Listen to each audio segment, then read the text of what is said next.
Hey, Busy Fit fam, this is Stephen Anderson and I'm your Busy Fit coach. Welcome to week 6, day 3 of your Busy Fit 2.0 Healthy Habits Coaching, and I'm so glad that you're here. Understanding how to fail and, more importantly, how to recover is a major part of your long-term success. If you are earnestly trying, it is inevitable that you will miss your target sometimes. None of us are perfect. So unless you were born of a virgin in Bethlehem in a manger, then probably you should embrace this as a normal part of your journey. In fact, you must fail in order to reach your potential. Sometimes we treat being wrong or failing like somehow it's a bad thing or it makes us less than, when in reality, seeing the value in and learning the lessons from those failures and then moving on to the next step, that's critical to you fulfilling your life's success. You're going to make mistakes, you're going to make bad choices. The key is to understand that this is a part and a very necessary part of the process. When you fail, you have to understand that that does not set your value. Only you can manifest that value. God has put a value in you and you have to bring it forth. So if you're not at your ideal weight and you mess up, you say, I messed up. What do I need to do next? I'm better than this and I'm going to keep moving forward. If you're not at your ideal income, you look around, you say, what can I be doing different because I'm better than this and I can keep moving forward. If you don't have your ideal relationships, you looking to the right and to the left and you're saying, what can I do different because I'm better than this, I'm keep moving forward. No matter what, understand, until you see the value that God has put in you manifested in front of you, then you just keep moving forward, because that is the key. That's where we're going. This is not about today and a failure that you may do today. It's about pushing past those failures and no matter what happens, to keep moving forward. Now we're on to our number 6 habit, which is to have those healthy fats added in each and every meal. And we have 4 that we're going to talk about, and we're going to start with number 1, which is the good.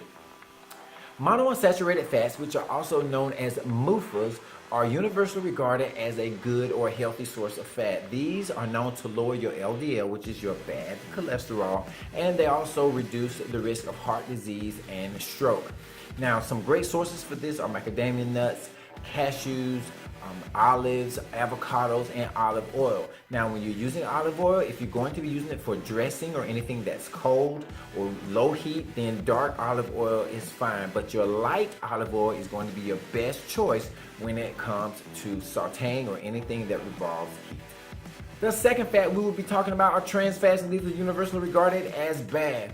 Manufacturers put these in products to make them last longer on the shelf, but they've gotten smart about putting 0% trans fats on there, and they may still have trans fats in them. By law, as long as there are 0.5 grams or less per serving, then they can put it on the package. So if one serving is 3 spritz and it's got 0.5 less, then it can still be considered 0% trans fats. So how do you know? You turn it over on the back and you look at the ingredients. If the ingredient says partially hydrogenated, then you know that trans fats are involved no matter what's on the front of the package.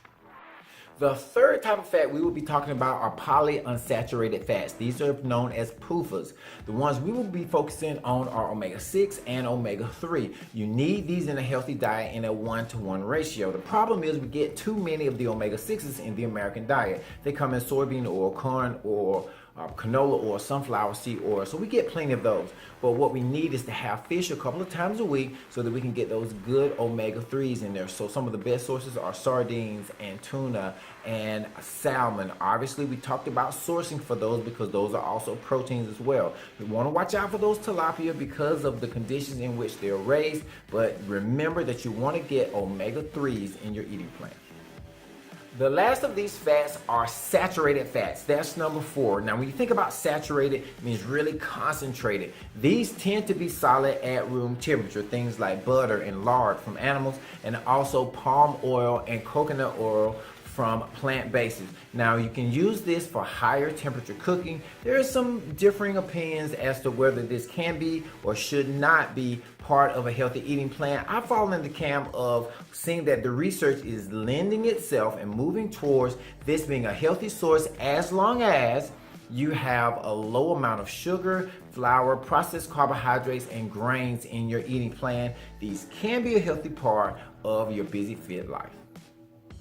So the bottom line is, if you get a handful of nuts once a day, you get a few eggs in your eating plan throughout the week, you have fish a couple of times a day, you cook with olive oil, coconut oil, and ghee, you should be good to go. Now we're on to our calls to action. We're reading our Busy Fit Mindset statements. We're getting our water in. We're getting our activity in. We're making sure that we're eating slowly to 80%. We have our proteins, our carbohydrates, and our healthy sources of fat. We're checking our calendar. We know when our prep up for the setup day is coming up, and we're writing in our Busy Fit notebook. And on tomorrow, we'll be sure to give you some more information about knowing how much of those fats to get in. Click on the link below to hear from the great Reverend Dr. Martin Luther King, and then persist. I will persist until I succeed. I'll never give up, and I'll see you on tomorrow.